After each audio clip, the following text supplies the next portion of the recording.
I'm here in the First Alert Weather Center with Trevor Gibbs. And Trevor, you have been busy, hard at work, tracking this wintry weather that's making its way here. So what's the timing of it? Yeah, really starting now, Dawn, in terms of some of that rain, and it's a very cold rain too. And I've got Jax Beach behind me here on the First Alert Skycam network, and if you look closely, you'll see it's shaking a little bit. So we've got some really gusty winds right now, and that's making it feel much colder than it actually is. Live temperatures right now here at our station on Action News Jax, we're at 42 degrees. We're going to be watching this temperature very carefully. The dew point's at 30, and the difference between that is important because it tells us there's still a little bit of dry air in place, and so there's a process that's going to happen tonight that's going to cool those temperatures pretty quickly through the 30s, and that's what's going to happen as we continue to see rain overspread the area. Live temperatures, though, across the metro right now well above freezing in the lower 40s, out towards the beaches in the lower 40s. We go up I-95 to southeastern Georgia.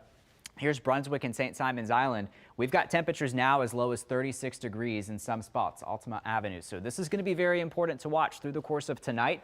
Ware County still in the lower 40s, but we do expect that to cool off pretty quickly as some of the frozen precipitation arrives. The area highlighted in this blue coloring here is going to be watched carefully tonight for the development of some heavy snow.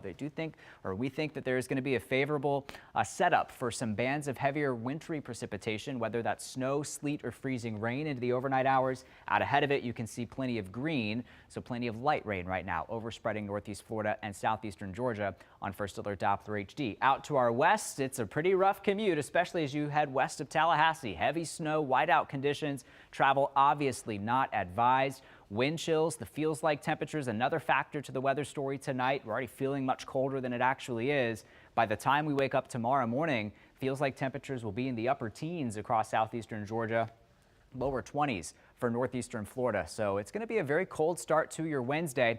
The futurecast through the overnight hours, we're going to see that cold rain continue for northern Florida tonight. Here's 8 o'clock, and notice areas of pink where we could see some freezing rain and sleet pellets mixing in. Heavy snow northwest of there, steady cold rain south of there, and we're going to continue to see those temps approach freezing early tomorrow morning, which will bring that risk for frozen precipitation to parts of northeastern Florida.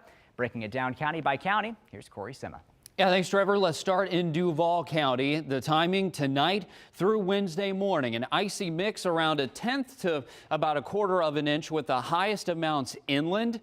It's mainly a cold rain out to the beaches, but we have been expanding that area potential sleet or freezing rain over the last 12 to 24 hours farther to the east. Wind gusts will be 40 to 45. Feels like temps are going to be down in the 20s. Over into Baker County we go with an icy mix. That looks to be the most likely precipitation, around 1/10 to 1/4 of an inch. The potential is there for heavy snow. Trevor mentioned it, but we're watching carefully for a band that in all likelihood will set up near just north of I-10 and the Florida-Georgia border. Wherever that band sets up, looks like those amounts of snow are going to be higher. Wind gusts will be lower, 30 to 35. Feels like temps will be in the low 20s. Into Nassau County, an icy mix around 1/10 to 1/4 of an inch. The highest amounts are going to be north and west. And again, the potential is there for heavy snow, mainly farther inland and to the north and west in Nassau County. Wind gusts 35 to 40 with those feels like temps in the low 20s. This is the area-wide map.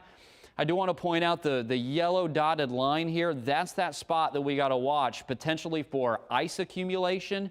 You know, that's not good for the roads. It's not good for power lines or trees. And then the potential for a burst of heavy snow and ice, with the wintry precip much less the farther to the south we go, and just a cold rain for most of St. Johns County and portions of eastern Putnam County. The Action News Jax First Alert 7-day forecast continues a First Alert weather day into tomorrow. It's not going to rain or sleet or snow all day tomorrow. The precip is going to end during the morning. Now, temps are going to kind of struggle tomorrow, only in the 40s. Skies will stay cloudy. There will be some melting of the frozen stuff that's on the ground tomorrow. Some of it's going to freeze away because temps will go above freezing, but it's going to stay cloudy and it's going to stay cold into early Thursday. So if there's any water left over on the ground, there may be some refreezing. Then some sun works its way in Thursday into Friday and even your weekend. That's, of course, always in view, but the mornings do stay pretty cold.